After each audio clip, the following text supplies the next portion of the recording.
This is episode 70 of the Gold Squadron podcast. I'm your host, Dio Morales, and today I'm joined by I Have You Now, Nate Moore. No, that's me. I'm William Hegwood. Oh, you didn't write your name next to it. I know. Ah.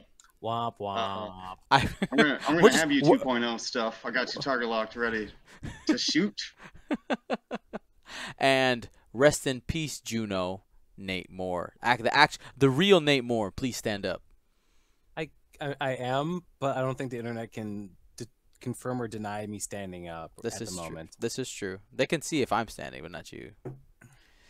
Awesome. So before we go, get a cardboard cutout of me so I can pretend like I'm standing next to you. You know what? I could fit you guys like in my background. We have like the shelf back here. All right, we could put you guys somewhere back there. Yeah, exactly. We're gonna get official Gold Squadron podcast action figures. If you buy a Nate, you get a free like a little tiny dice set to go with him. His action figure. Yes, absolutely. You get or like the character, has a phone or something. Definitely. Or Hagwood, he has real hair and it comes with like actual like beard shampoo. I'm in on all of that. All of that. So contribute to Patreon and Gold Squadron podcast to make that happen. Real Gold Squadron action figures coming to you in 2019. Sure. Promising things for me. Anyway, we have some upcoming live streams for you guys.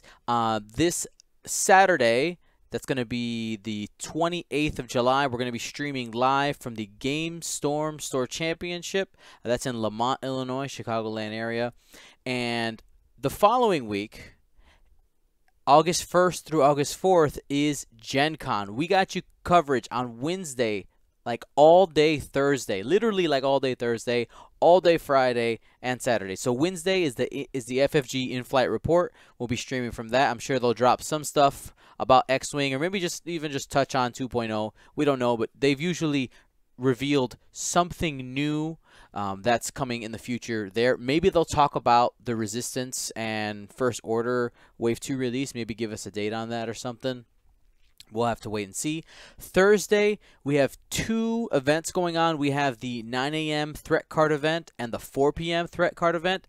And depending on what time is in the middle, we might even do something there. Just play a couple games of 2.0 because we'll have some stuff in hand. Friday, of course, is the North American Championship, and Saturday is the cut for the North American Championship. I'll be posting all of the times and an official schedule on the Gold Squadron Podcast Facebook page. Make sure you go ahead and like and set for notifications there. And yeah, tons of stuff happening at GenCon. Super excited about that. Now, we need to do our Patreon raffle.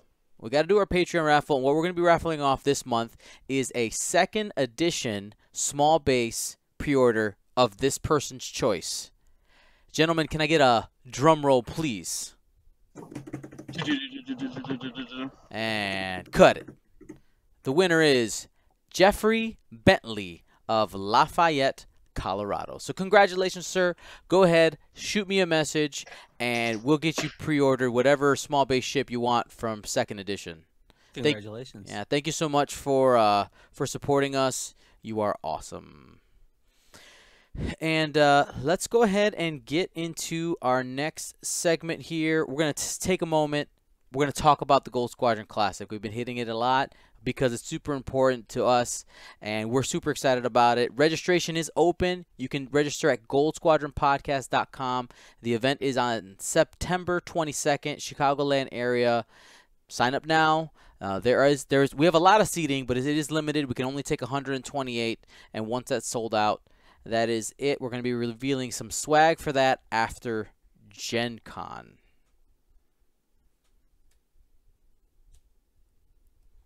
All right, gentlemen, let's talk about store championships. They've been happening all around the United States, and we've had two this past weekend that we did stream from. William, in your part of the woods, anything going on over there? Yeah, I just got back from a store champ on Saturday at Geek City in Iowa City, Iowa. Ended up getting second getting that other Zealot card. Nice. But it was just 4 rounds, no cut. So it was just Swiss rankings there. Played does this ever happen to you guys? That I played in my 4 games, I played 2 of the people I rode up with. Yeah, for sure. Especially in the smaller events, like that's bound to happen, right? Yeah, so I mean that's fun, but we kind of knocked it. I don't think that's fun. I think Yeah, that's the worst thing. Yeah, it seems to happen more and more often. So that kind of sucks. But other than that, I love going out to Iowa City, so it was a great time. So here in the Chicagoland area, which was surprising, I had a couple people who were surprised to see us at these events because they've never seen us before and said, "Oh, wait, you're local to Chicago?" So if you don't know, we're local to Chicago. Are they just realizing that now? Yeah, there was we had 2 people at Titan Games that didn't know that we were from Chicago, and 2 people from Grognard that didn't know we were from Chicago. It was just kind of weird. I was like, "Oh, okay." Like they knew us, but I guess we don't really mention that too often. So we're out of Chicago, guys. But maybe it's the accent. I don't know. Chicago. The Bears. No, we don't actually talk like that. Anyway. No, we don't. That's a stereotype. That's right. Find it offensive. Thanks a lot, SNL. Grognard Game Store Championship was on Saturday. Congratulations to our very own Omar Velasquez for winning that one. Gets his first store championship win. He was super excited about that. And another Gold Squadron win added to the column. What was he flying? He was flying Miranda Ezra Lorik. He was flying, but with Draw Their Fire. That was, that's his. Oh, Draw Their Fire. Yeah, I'm not a fan. I would prefer the Selflessness version myself. It's a meta call. It is. It was the correct one. It sounds like. Yeah, I mean it worked out, right? And then on Sunday, I won the Titan Game Store Championship, 2nd year running, which I was super excited about. Running the 4 X-Wings and 1 Z95 list that I've been running since all this has been going around. Will, what's the name of the guy who actually built the list first? What list? The list I've been flying, the 3 crack shots, 1 selflessness. That's Randy Armstrong. That's who I saw fly it. Yeah, Randy Armstrong. He's from the Iowa City area. Yeah, so when we were talking, it sounds like we fly it a little bit differently, but like the selflessness X-Wing isn't necessarily tied to that Z95. Like that's not its purpose. But anyway, yeah, I really enjoy flying the list, and it's a lot of fun, a lot of firepower. And I took down, I had to go through some pretty weird lists. 2 of them were on stream. It was only a 4 rounder because of attendance, but I had to face. We only had about 14 people. Yeah, we had 14 there, but I had to face 4 U-wings. That was round. Was that round 1? Yeah, 4 U-wings. Round 2 was who was round 2? I don't remember. I'm sorry, person. Was it the? Oh, it was Carrie. It was Carrie. Oh, sorry. Carrie was round 1. I played against Ray Lorick, round 1, then 4 U-wings. Round 3 was Ryad, Omega Leader Quick Draw, and then in the final, both 3 unknowns were playing against each other. I had to place against a Wes, Garvin, and 2 Cavern Angels. One of them was a stress bot, and one of them had selflessness. Really cool list. That was Lencho Rubio. Both of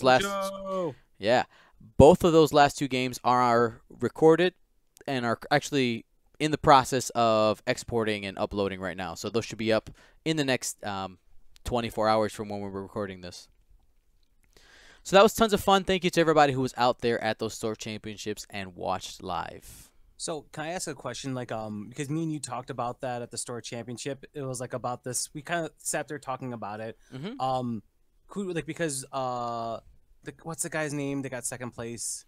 He's the one who beat me. Lencho? No, not Lencho. Lencho didn't get 2nd. He got 3rd, I thought. Oh, Steve Sowers. He's the one I beat in the 3rd round. Yeah. Yeah, I played against him and he beat me. So Will, here's the scenario. Okay, I have Ray Lowrick and everything. Quick Draw is mashed up into my Ray, so they're colliding, right? Omega Leader is range 1 of Lowrick and range 1 of Ray. Has an evade, has no target lock on anyone. Ryad is in both arcs as well. At range 1. At range 1. Actually, she's out of Ray's arc, but she's at range 1 of Ray, range 1 of Lowrick, and she's got focus and evade. Who do you go for? We always go for Loric. No, but I'm the rebels. Oh. Other way around. Other way around. Come on. Well, that's what I'm saying. Oh, Quick Draw also has Lowrick at range 1. not Quick Draw. Mm-hmm. Anything but Quick Draw in that situation. So I went after Raya just because she had 1 shield down, and I was like, oh, okay, well, I could throw 8 dice at Ryad and try to do like a lot of damage. Well, she ended up squeaking by with like 2 hit points left and everything. And that was also my way to kind of burn her mods because, oh, I don't want her to throw everything at me at range 1 onto Ray, even though I have Loric and everything there too. What I should have done was gone for Omega, because that would have been 8 dice on Omega. Loric actually had the target lock on Omega Leader. So did Omega Leader get to the end game? Is that what happened? Yeah. I let Omega Leader get to the end game, and the juke ruined me. So it was one of those moments where you have these 3 characters, and you're like, dang, I want all of these. Like, which one do you go for? Yep. Yeah, in my game with Steven, we both played pretty cagey at first, and he left Ryad.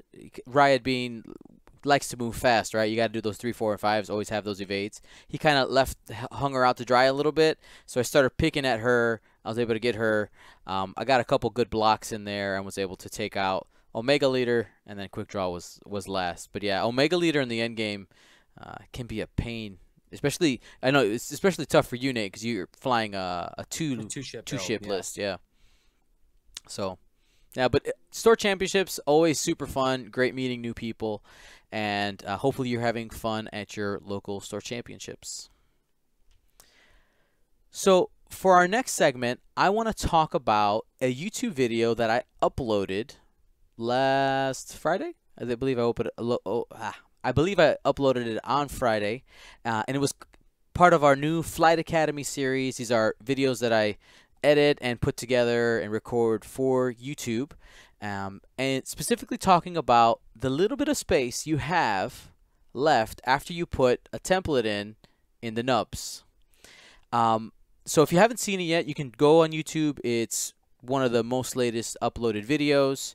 And I want to thank everybody who took the time to watch it, who liked it, commented. We're actually doing a raffle on there, and for another second edition small base ship, all you have to do is like and comment on the video. I ask 3 questions during the video. Answer any one of those, all 3 if you want to, and you become eligible for the prize. And we're doing the raffle on Friday.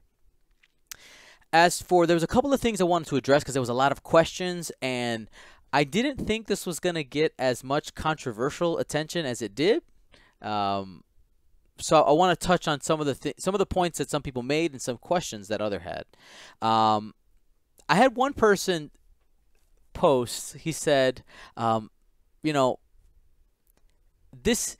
I'm trying to paraphrase what he said.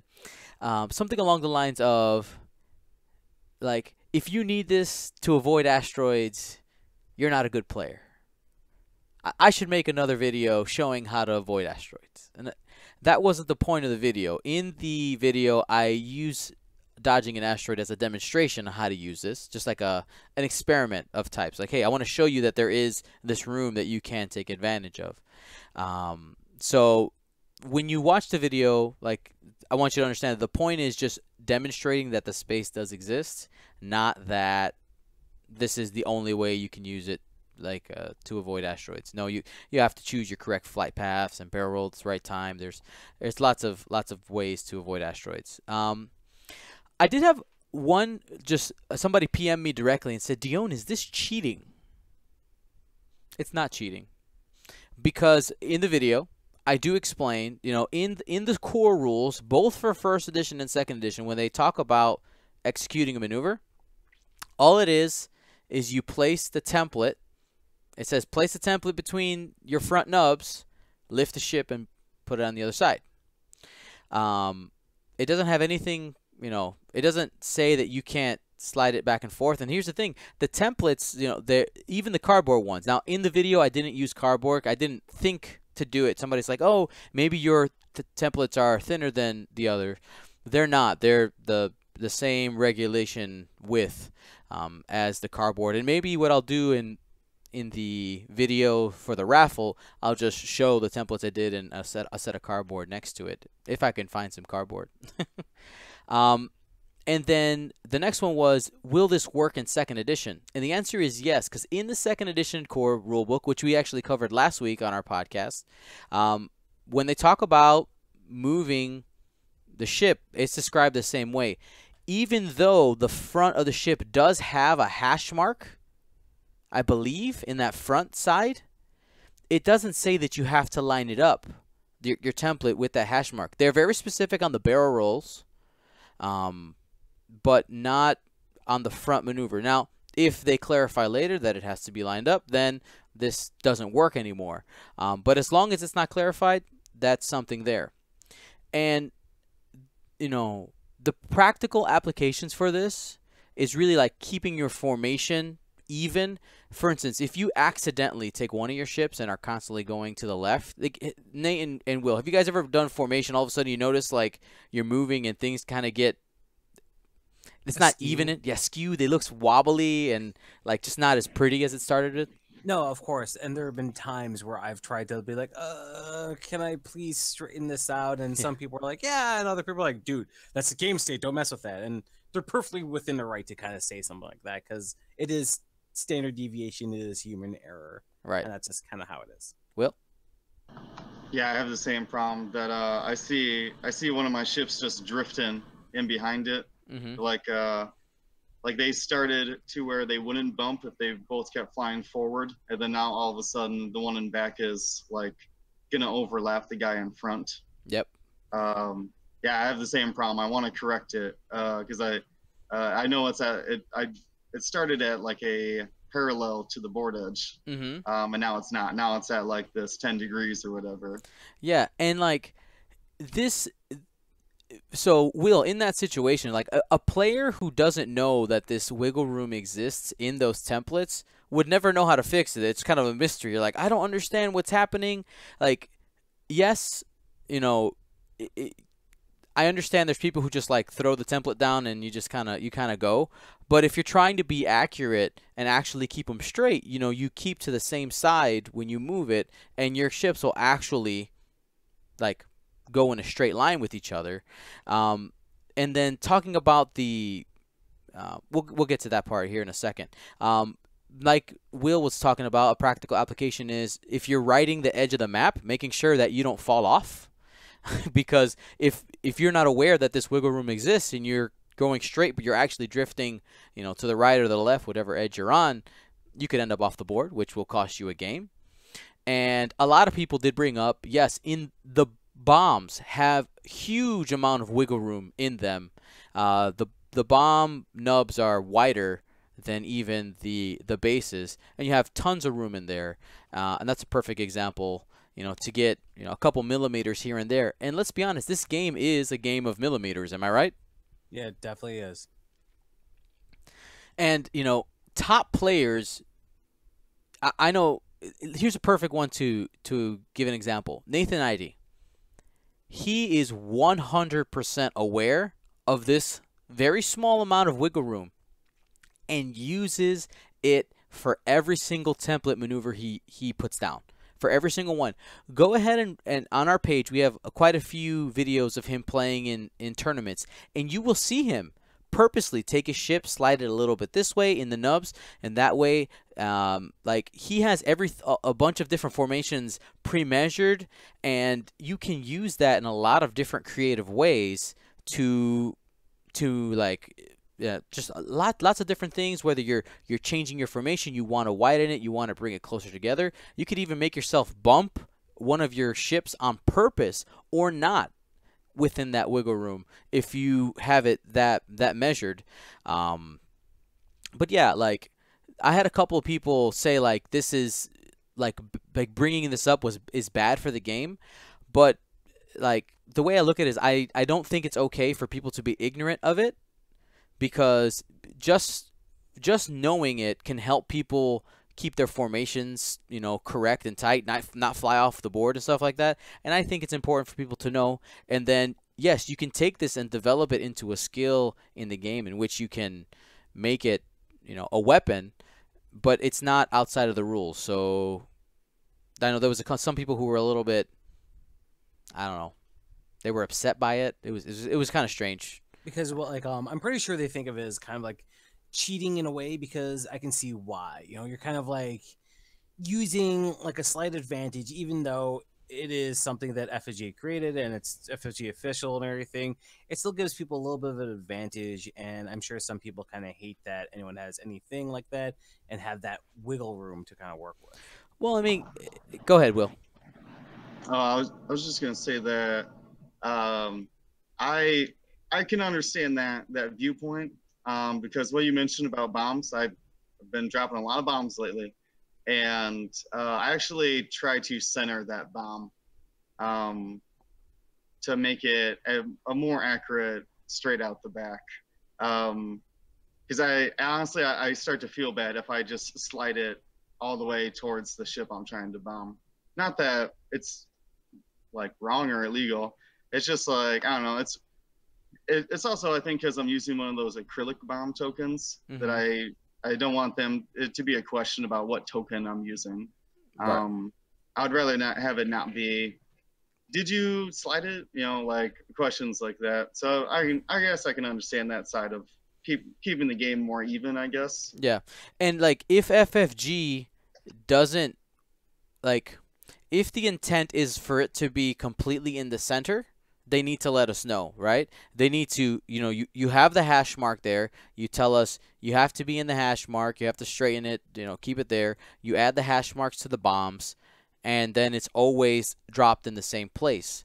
But as long as those tools aren't available, people are going to use this. And I want to have everybody aware of it. That way you are armed and ready to use it if you need it. You're basically in a game. run information, so that way Right. there's no like hidden information, which is against the kind of rules of the game. Anyways, but do the new bases and ships have that line though in the front and back, right? I think they do. Hold on, I actually have some second edition stuff. They should have a front. Yeah, they have line and back they have a line. front hash mark. So if they have that, then like you can basically say, oh, then you have to line up with that, regardless of like the wiggle room. Right. I mean, you have to line up with that. But to be honest, I'm pretty sure some of those lines are a little bit thick. So even if you wiggle it, it's gonna match up anyways. And then you're gonna be like arguing about millimeters with each other. Yeah, but then it's. Again, it's not in the rules, so we'll have to wait and see if we get a response. And this is one of a few, like this isn't even the biggest issue that FFG has to tackle. I think fortressing is something that FFG has to tackle first, before the wiggle room. They put advanced sensors in the game for self-bumping, but you're talking just sitting somewhere forever. Right. Correct. So, yeah. Well, I think it has to be addressed eventually. I know that's a tangent. We could talk about that, and that'll be a whole nother topic. But I just wanted to just touch on this. I was really excited about making the video. Thanks again to everybody who did watch it. All right, guys. The meat of our show is talking about GenCon. There's a bunch of stuff happening. If you're going to GenCon, let us know, and hopefully we can give you a high five or a hug while you're there if you're into that. I know I'll be there. Nate, are you going? I'm definitely gonna be there. By the way, Dion loves it if you walk up to him and just like give him a full-on slobbery kiss. He loves that. That is how he says hello. No. It's a Chicago thing. It's a Chicago thing. Mainly, it's one thing, and you'd be disrespecting him if you didn't go up and start groping him and getting in his space and talking really, really close to him. All of this is a lie. But anyway, Will, are you gonna be there? Yeah, I'm riding with Nate. Hopefully. Yeah, he's riding with me and Allie. Okay, sweet, sweet. And By the way, we have room in our hotel if people need a spot. there you go. Uh, So, I'm not 100% sure if Marcel's making it. I know he's been super busy. He wants to go. He had to miss last year because of family stuff, but we'll have to wait and see what happens there. But there's a bunch of events going on, and I want to start just kind of going through some of this stuff here.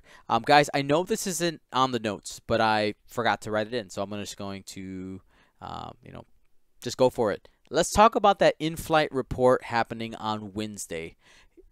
I want you each to give me one speculation. What's something that could be revealed, talked about when it comes to X-Wing? I got something. Go for it. I guess it's not speculation, but I would like hyping up logging into the app. I would like them to release something big about like being part of that kind of app community. Okay. Cool. Nate? I wasn't gonna have anything as profound. I mean, the app sounds like that'd be a great thing to like kind of announce at GenCon. It seems like a perfect place and time, so we all could be like, "Yay!" and kind of really start figuring stuff out. But because you already took that, I don't know. I'll say something lamer like, I don't know, acrylic asteroids and debris tokens. Yay! No, I swear I'm the only one excited for like something like that doesn't exist. I would be in. I mean, like when we bought into the game, I know you and I and Brandon, one of our locals, all got these really cool debris and asteroids that were made by a local company, and then we found out that FFG was like, no, you can't use that in tournament play. So yeah, it was, can't use acrylic asteroids or Yeah. debris fields, and it kind of sucks. so it would be definitely cool to get some official ones just for the longevity of it, because they can get worn down quite a bit. That's a thing. And then someone's like, well, what if they're like, thick? I'm like, well, then make them thinner. Well, what if they break? Then FFG gets more money. It's win-win for them. So All right, a couple of live viewer speculations. We have Clone War ships. That could be cool. that'd be interesting. New factions announced. I would be in on Clone Wars and Separatists. We've talked about this already. I'd be super in. They might like reveal like anything about the Rebel Resistance and First Order stuff and everything officially. I think that is probably the safest choice, is saying like, hey guys, this is Wave 2. But in Wave 2, like they're gonna have to. Right now we have for Scum, we have 3 ships for Scum, Mm-hmm. 2 for Rebels and 2 for Empire. Is that right? Like total ships in the wave. In Wave 1 of second edition. So 3 for Scum. Yep, Yeah. and 2 for the others.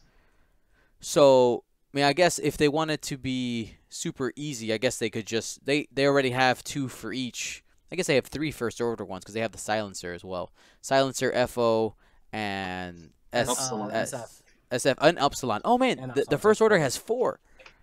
I think it's Rebels that would have like they only have 3 at the moment. The Resistance. We gotta make sure we start. It's the 70, All right. the T-70, the Yeah. Falcon, and the BSF, right? Okay, so they do have 3. I forgot about the. But then the they Falcon. can make A-wings and all sorts of other stuff like from the movie, whatever.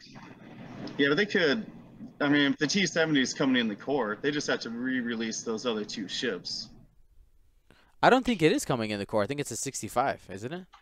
Oh, I'm sorry. Never mind. You're good. You're good. You're thinking of the other core, the Force Awakens core set.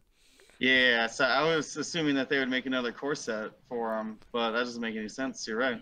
Yeah. So we'll have to wait and see how that's going to be. So I'm excited.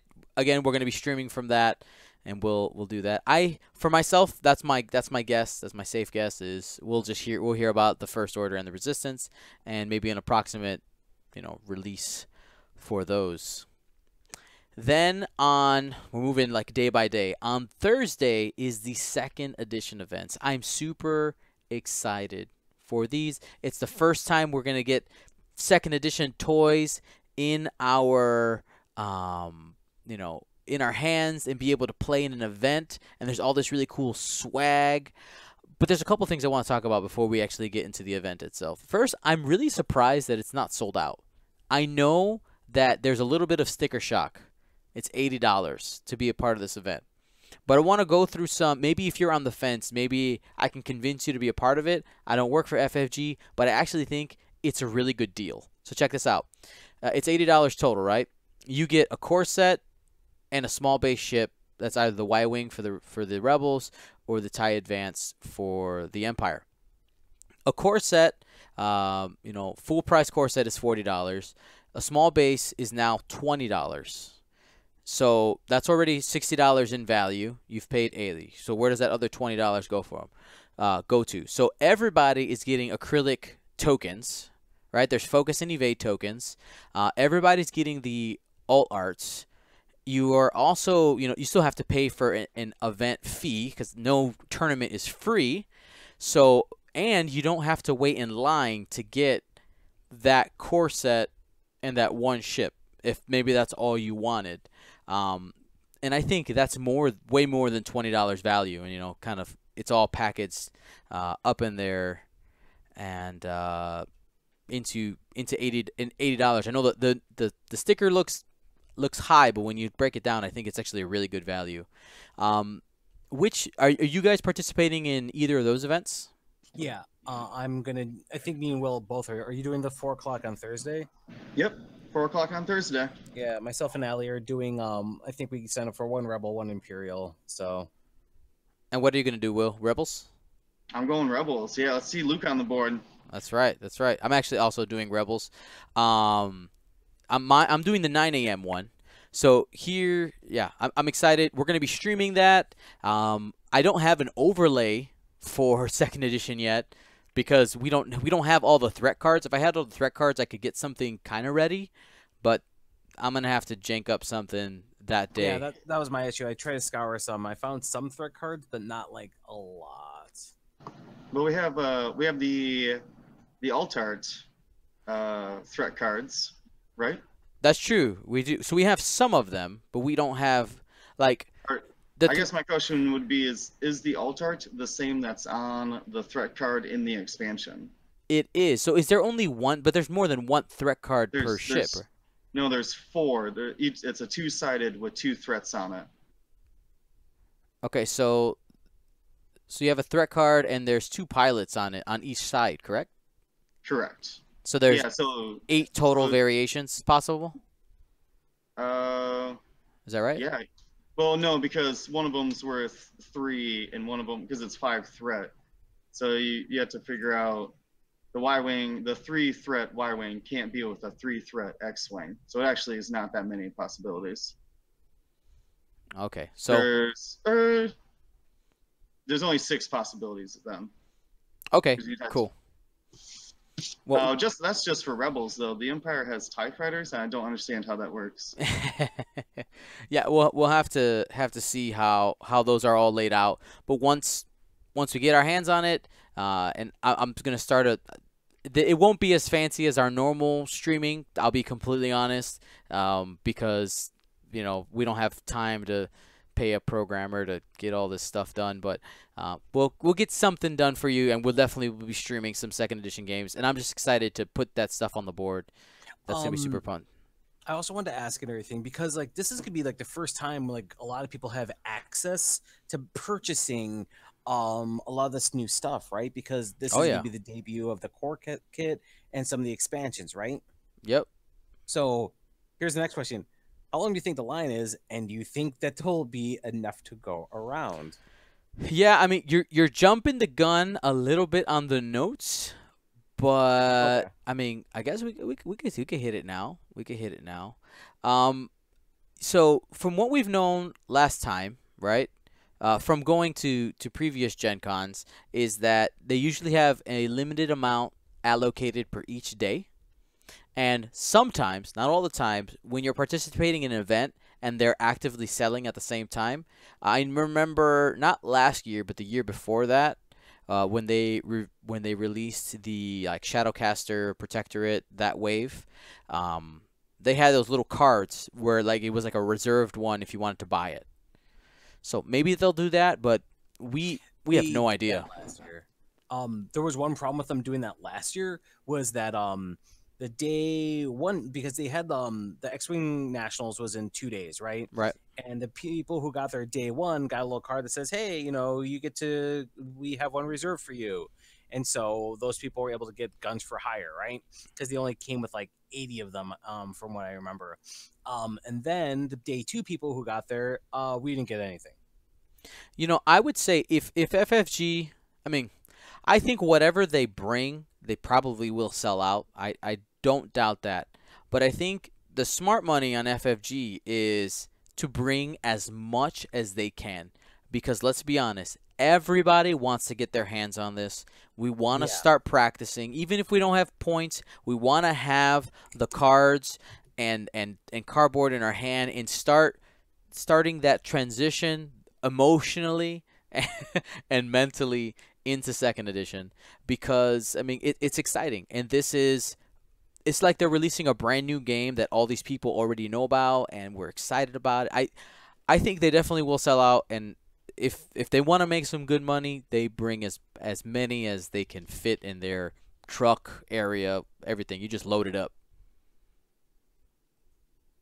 Because from what I know, I think that's the only new thing they're releasing at GenCon. I think because last year with Guns for Hire, they also were releasing L5R, so it was more than just one thing.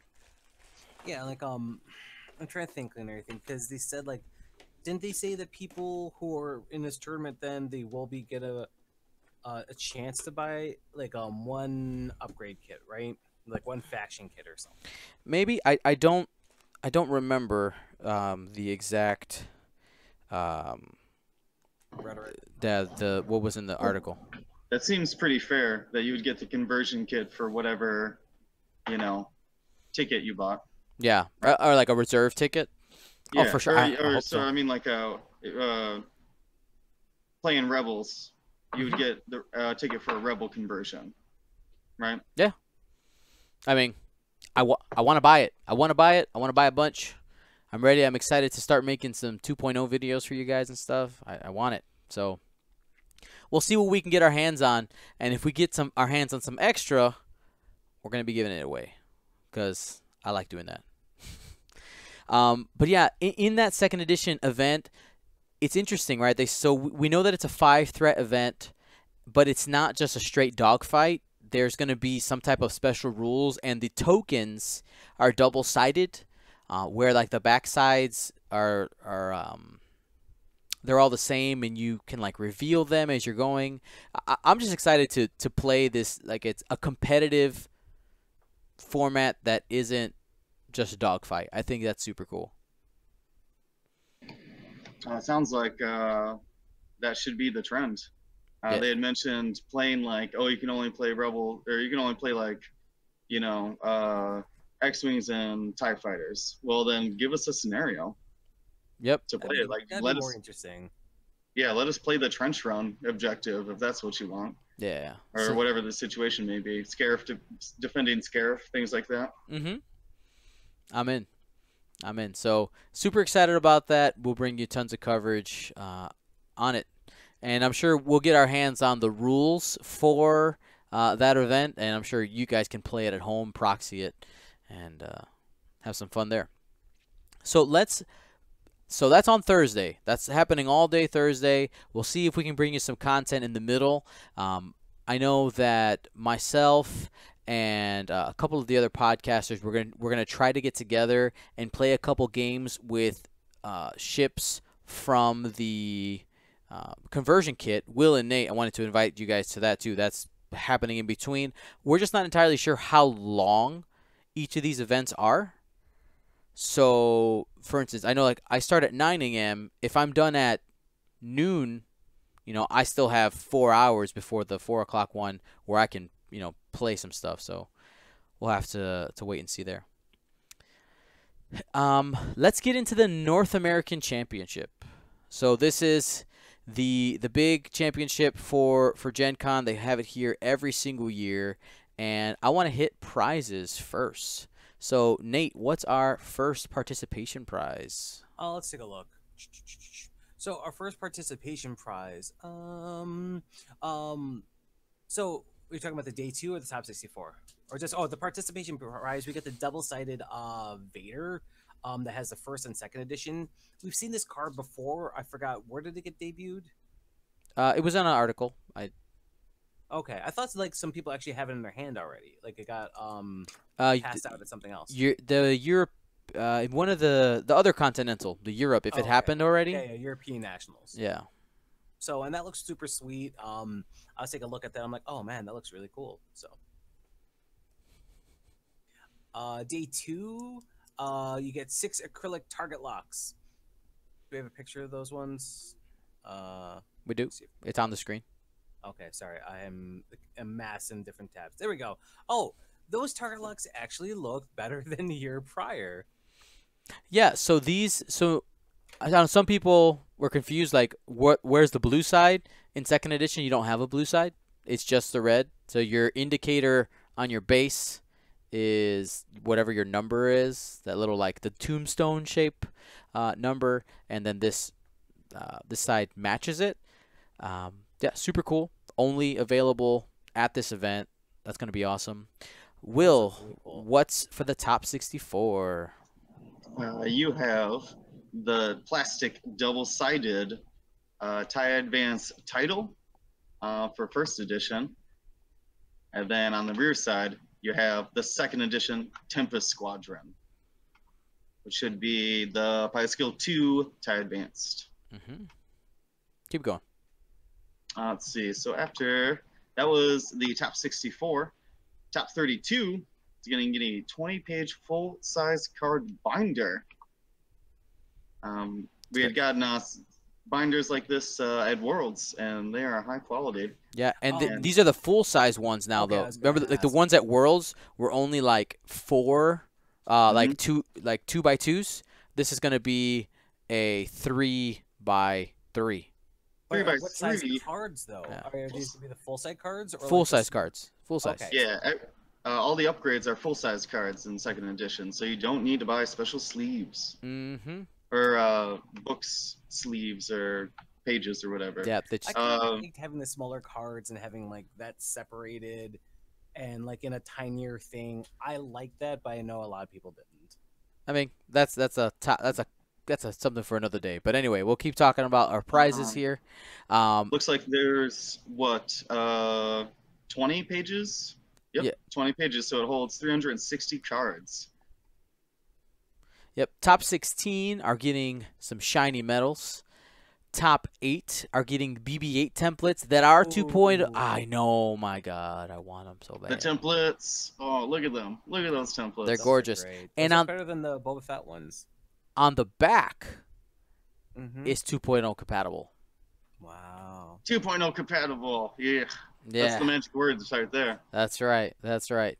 Then our top 4 are going to get free entry into Worlds, so your ticket is paid for and you're guaranteed a seat. And then the winner gets flight and lodging to the 2019 World Championships. But they don't get to make a card this year, do they? No, I don't think they haven't been doing that for a while now. So I don't think that's going to be I don't think that's going to be a thing anymore. At least not for a while. Maybe Worlds only. So let's talk about the North American Championship. A couple of tidbits. We know that it's sold out. 224 people have signed up for that event. They're ready to play. Yeah, so, you know, at these conventions, you get a pretty big mix of people that sign up. You can have people who, I would say, like myself, Will, and Nate, who say, we're here to play X-Wing, and that's it. Like, we have gone for this single event. But then you also have people who go to GenCon and say, hey, I play X-Wing. I'd like to play the North American Championship. I don't really care how I do. I'll just bring whatever squad. And you get some pretty cool jank that sometimes comes out of the woodwork in these events. And, you know, I want to just take a moment and start thinking about the upcoming, oops, too soon, the upcoming meta. okay, that might be happening here at the North American Championship. So if we just take a quick look at MetaWing, we see the top 10 pilots that are currently being used in SOAR Championships over the last month. And starting at number 1, you have Captain Nim. He's all over the place. Rebel Captain Nim. Will, can you read down the rest of that list for me? Looks like at number 2 is Quick Draw. Number 3 is a rarely seen ship, Miranda Donnie. Have you heard of this ship, Will? I heard it's great. Heard it's the best ship in the game. After that is the Rookie Pilot. It's an X-Wing Rookie Pilot, probably with flight and at 20 points. Let's see, keep going. We have Finn Rao in the Sheathipede. Ezra Bridger in the Sheathipede. Lorik at 7. Cavern Angel Zealot at 8. Zeb at 9. And Lothal Rebel at 10. So actually, Zeb gets in more lists than the Lothal. Yeah, some people are using him separately, like in like a 4-ship Rebel thing. Good for Zeb. Yeah. So what was the most common denominator between all those pilots, Nate? TLT probably. Nope. Not the most Rebels. common. It's Rebels, man. Oh, Rebels. Sorry, I was just looking like TLT. No, there's actually only three There's only things. one Imperial. It just looks like Quick Draw was the only Imperial actually. Yeah. used. Yeah, he's only first order ship there. He's the most popular one by far. Going farther down the list, we did see the Reaper starting to go up. So I'm sure if we don't have all the data from this weekend input yet. Most stores haven't put it in, so we'll have to see how that develops. But the Reaper's starting to get popular. Yeah, I've seen a lot of Reapers. I have not seen any Ghost Fens. Surprisingly, I've seen a lot of Imperial Aces, a lot of X-Wings.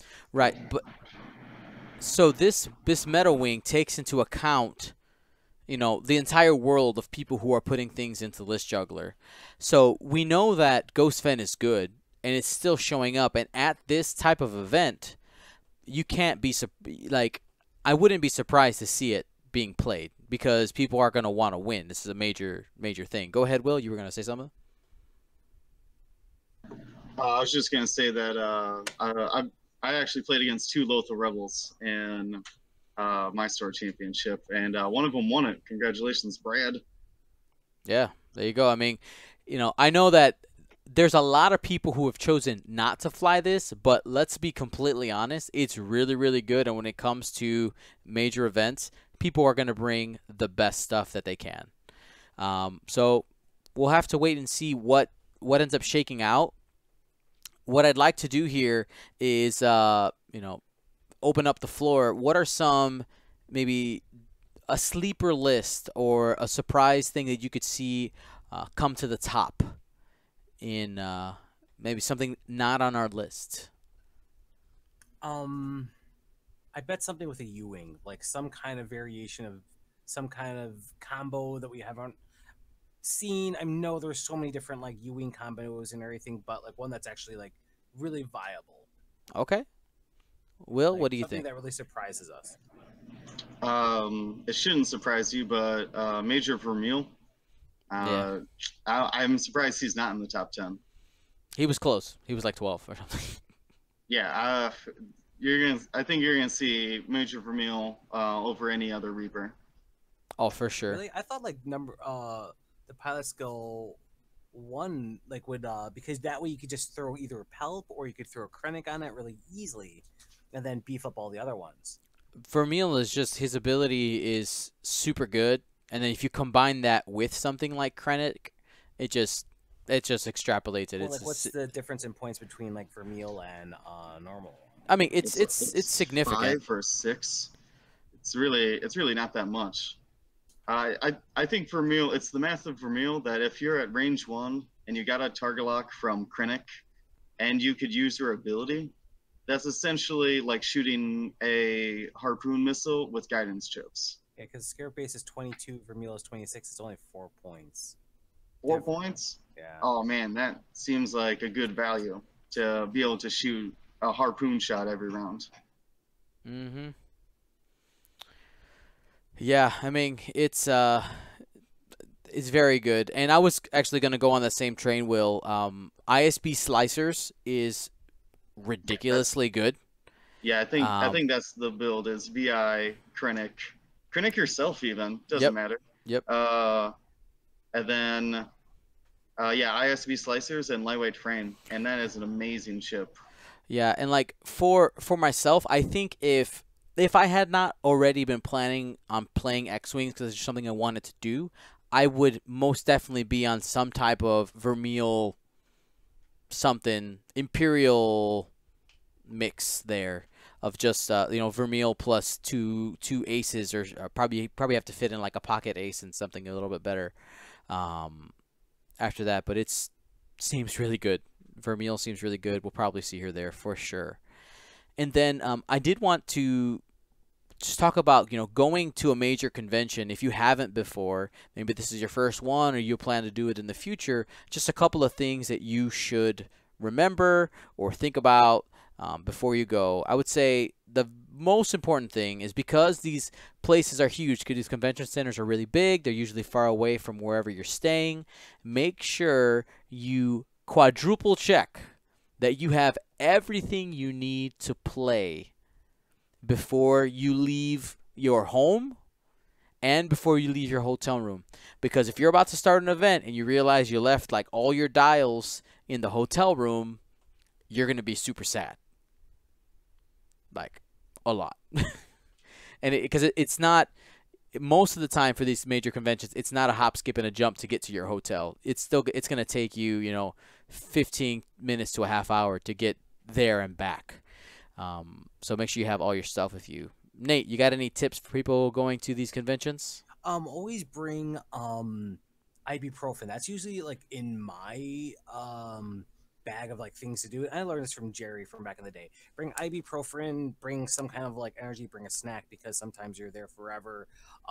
Bring deodorant. Like holy crap! Like it's funny because I'd never been to Gen Con, and my friends who all went to Gen Con for years and years and years always said, like, oh man, on like day 4, the place gets a little bit right because there's all these people who are, they don't have hotel rooms or just sleeping in the, what was it, just in the lobbies and everything for like 4 days straight, that it gets kind of bad. So definitely bring some deodorant, bring some like Axe, whatever you need to, um, stuff like that.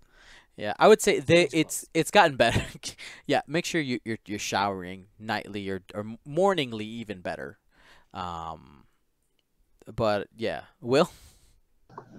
I think that actually comfortable shoes. If you're just walking around a bunch, standing in line, standing while you're playing. If you're not wearing comfortable shoes, you're gonna be hurting after standing around for a couple days in a row. Oh yeah. Also, I think water. Get a water bottle. Find the water fountains. Because time will get away from you, Mm-hmm. and you need to keep hydrated if you're gonna keep a level mind. Absolutely. So my next tip is do not lose your badge. At some of these conventions, they're super lax. I'll tell you, like at Adepticon, they didn't even have anybody at the door checking for your badge. At Gen Con though, they check like hawks. There's 2 people posted at every entrance looking and asking, and they will stop you. Like they have no qualms about saying, "Show me your badge." Like they're very protective of their convention because it's very popular. They want to make sure only people who have paid get in, so they're protecting everybody's investment into it. So do not lose it. If you pre ordered it and you had it like shipped to your house, make sure you 100% know where it is. Like I know I got mine, I put it in its spot and it has not left there, and it is safe and ready to go with me to Gen Con. So make sure you know where that is. Nate, you got another one? Um, what else? Have a plan. If you're gonna have like go with people, always gonna have a plan and everything about what you're gonna do. And make sure to communicate with those people.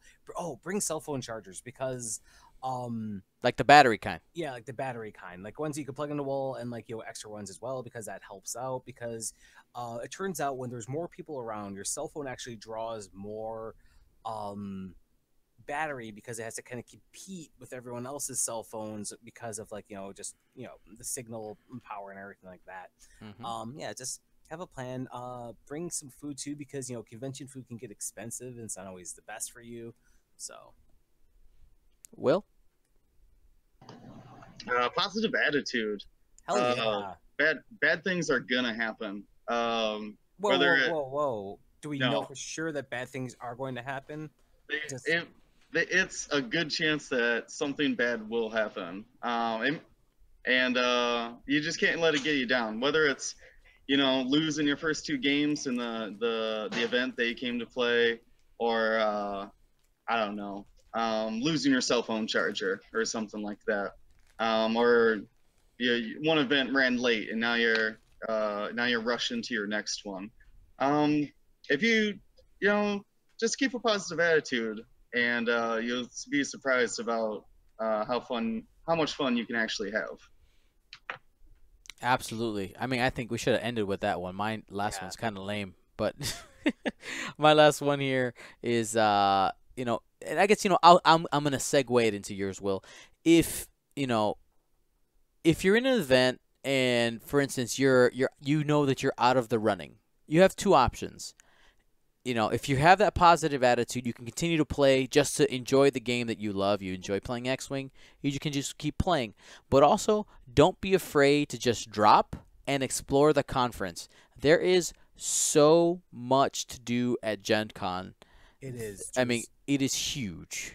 Like, that's exactly what happened to me and Allie last year. We spent 2 days playing X-Wing because we made the cut, and we didn't get to see nearly as much as we wanted to at the convention. We're like, just rooms upon rooms. We didn't even get to the stadium where they had all that other stuff. It was just like, holy crap.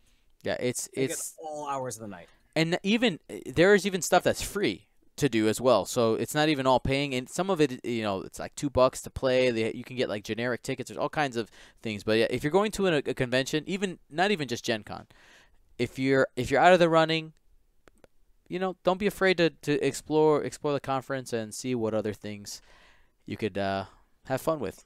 So that closes out our Gen Con section. So now let's hit up the TIE Advance. Today, FFG dropped an article on us. We have all of what we believe to be all of the TIE Advance pilots. Let's go ahead and break down the TIE Advance. We'll start committing this ship to memory. Nate, what are the stats on this ship? Let's see. The stats are: it has 2 attack, 3 agility, 3 hull, and 2 shields. Just like before, it hasn't really changed at all. Its actions are: you can take a focus link. Remember, we're using that new thing. You can do a focus link to a red barrel roll. You can always target lock, and you can barrel roll. So it's only got about 3 things. There's no evade on it. No evade. So. And then it has a ship ability as well. Go ahead and take that, Nate. Yeah, the ship ability is the advanced targeting computer. When you perform a primary attack against a defender you have locked, roll 1 additional attack die and change 1 hit result to a crit result. So they've changed this a little bit. Like with now they've given everyone the TIE Advance this innate ability. As long as you have a target lock on someone, you get that extra attack die now. But before it used to just be add the result, right? Mm-hmm. Now you get to roll that, and you get to change 1 hit to a crit, or actually just 1 hit to a crit. So there's no turning your blanks or your eyes or focuses into it and everything. You have to at least roll 1 hit.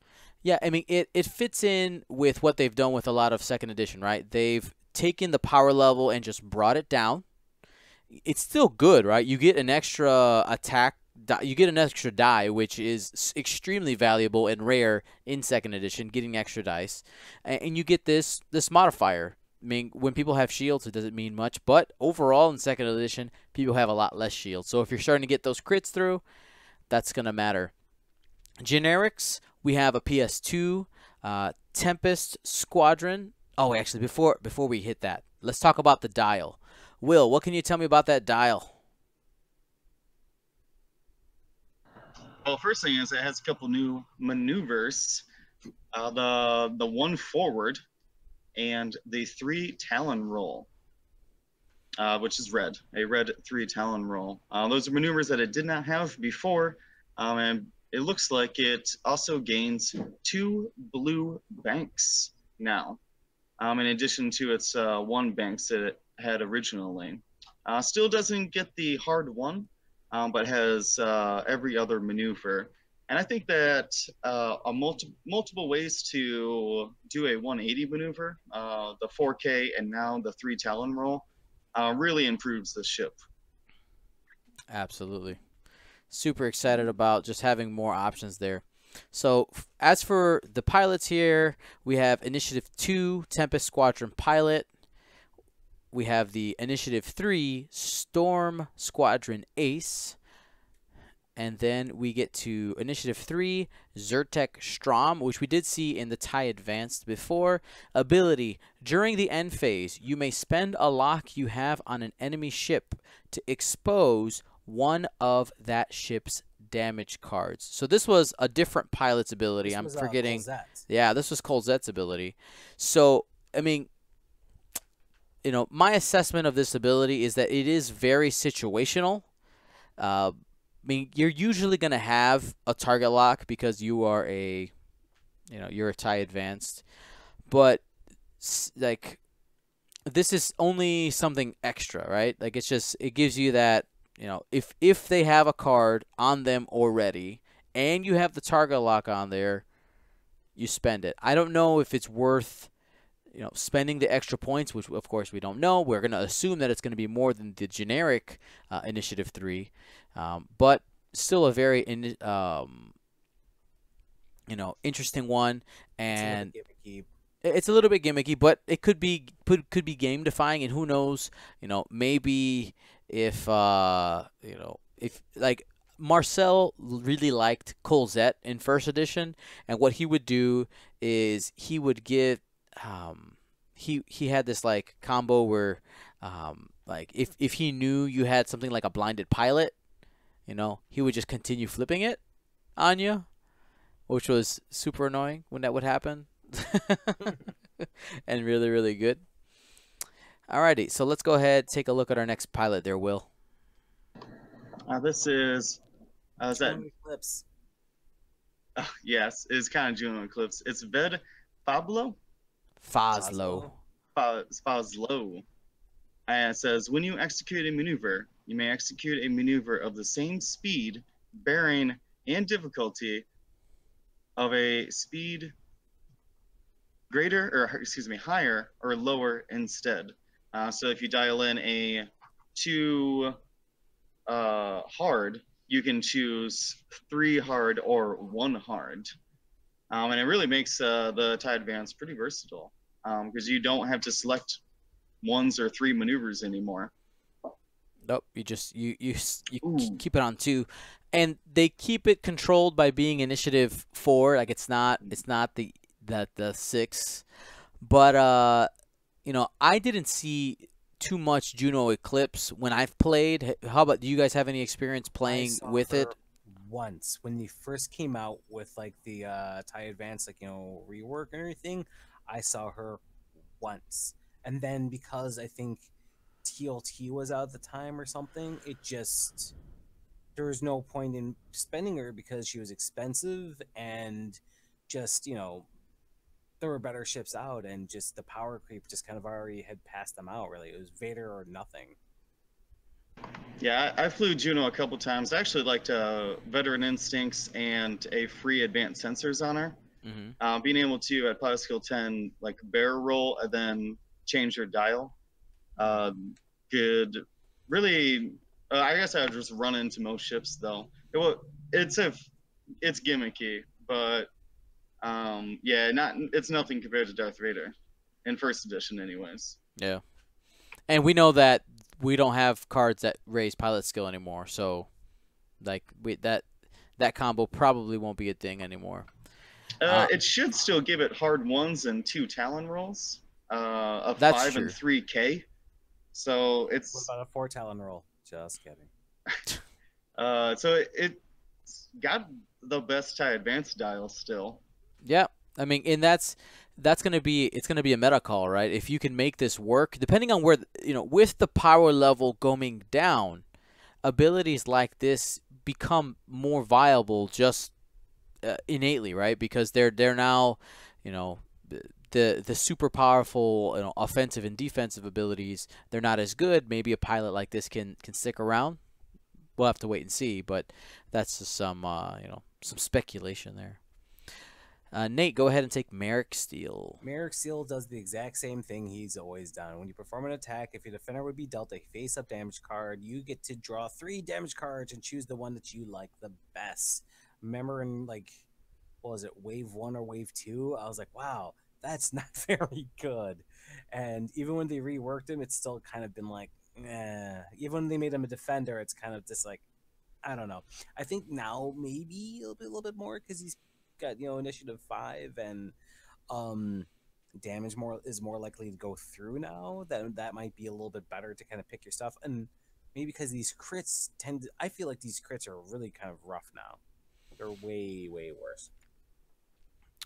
I need to take a pause because somebody in our live chat brought up a really great point going back to Ved Foslo. With all of the new Bullseye arc different talents and abilities, Ved Foslo might be a great call because I don't know if it's a man or a woman, but the ambitious engineer, as it says here as a subtitle, has the most flexible dial and can make the most adjustment to that really bullseye on the fly. For him. Yeah. Good point there. That's Krill 96. Thank you for that. And Will, go ahead and take the Dark Lord of the Sith. Oh man, Black Leader himself, Darth Vader. After you perform an action, you may spend 1 force charge to perform an action.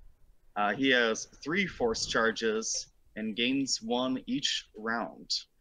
So this actually lets him take all 3 actions, focus, target lock, and barrel roll for either 2 force points or 1 force point and a stress. If he uses the focus to linked. All 3 actions, Darth Vader, that's pretty good. Absolutely. And then, you build on top of that the different force abilities that we know that he's going to have access to. Darth Vader's going to be a monster. He's going to be super good. I'm excited to see him in play.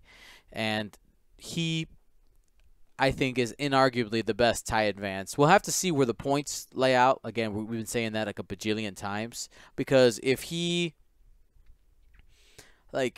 the scale is something simple where it's like, 3 to 5 points more per ship, I think the best value will clearly be Darth Vader. But just looking at this spread and how these abilities work and knowing how good Darth Vader can be, Darth Vader really should be significantly higher than that Initiative 5 Merrick Steel. Like, I really think he needs to be a significant chunk higher. Do you have a guess? I got a guess. You go ahead, give me yours. I don't have one off the top of my head. So let's say that the Pilot Skill 2 TIE Advanced, the Storm Squadron, say if that is, say, 25% of your list, so 50 points, I could easily see Vader being 75, being like a third of your list, just before upgrades. Like, so what I say, like, yeah, 1.5 of the original base model. Yeah, I mean, I don't doubt it for sure. Alrighty, so that's been the TIE Advanced. We've gone through, all of the pilots, and we'll have to see, how it shakes out. I'm excited to see the threat builds that do happen with the TIE Advanced at GenCon, and we'll capture that all on video for you guys. So super excited to see how the TIE Advanced shakes out in 2nd edition. What have you done with those plans? So some upcoming events we do have. We're going to hit it again, guys. Gold Squadron Classic sign up September 22nd. Registration's open. I know there's quite a few people already signed up, and that's going to be happening at the Berwyn Moose Lodge Also, the Pastime Store Championship registration is open. You can find the link on our Pastime Star Wars Facebook page, and that's happening August 12th.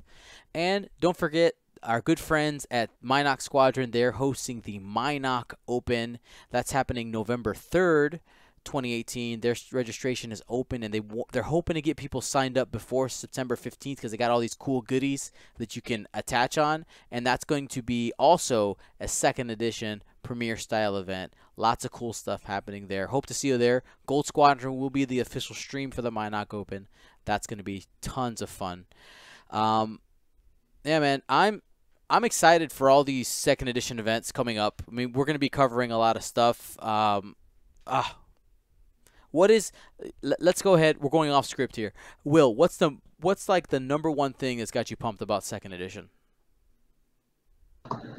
Playing it. I think that's. But as far as like the mechanics, Force users. Darth Vader versus Luke Skywalker. That's the reason I got into X-Wing. Absolutely. Nate? It's gonna be really great to see just really just back to like arc dodging and everything, and I'm kind of excited to see like people get back to the root of this. Great. So you can watch our live X-Wing events and content at twitch.tv/Gold Squadron Podcast. And remember to renew those Twitch Prime memberships, guys. It's literally free money. You click a button. Yeah, you're just helping us out. Our next broadcast is next weekend. That's going to be July 28th from GameStorm. You can watch X-Wing replays of our videos and streams at Gold Squadron on YouTube. Don't forget to hit that subscribe button. And lastly, and most importantly, if you enjoy our content that we bring, and you want to help us continue expanding our content and while getting awesome swag, go to patreon.com/Gold Squadron. And thank you to all of you who have taken the time to do that. You guys are awesome. And I'd like to give a special thanks to Samuel Suma and Ryan Daniels for becoming patrons this week. You guys are awesome. So for Nate and excuse me, sorry, got a little choked up there. For Nate and Will, my name's Dio Morales. Gold Squadron, out.